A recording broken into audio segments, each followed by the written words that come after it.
या न्यूज बुलेटिनचे सहप्रायोजक आहेत गोकुळ.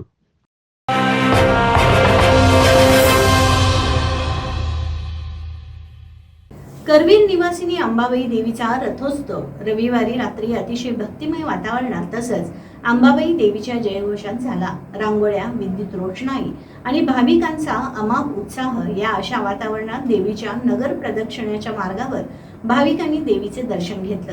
रथोत्सव पाहण्यासाठी मार्गावर भाविकांनी अलोट गर्दी केली होती.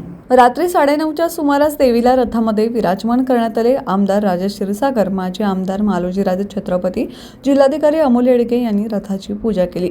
तोफांची सलामी दिल्यानंतर देवीचा रथ मार्गस्थ झाला. महाद्वार चौक, गुजरी, भवानी मंडप, बिनजकर तिकटी, बिनखामे गणेश मंदिर मार्गे असा रथाचा मार्ग होता. भवानी मंडपात देवीची आरती करण्यात आली. मार्गावर जागोजागी महिलांनी रथाची पूजा करून देवीची आरती केली.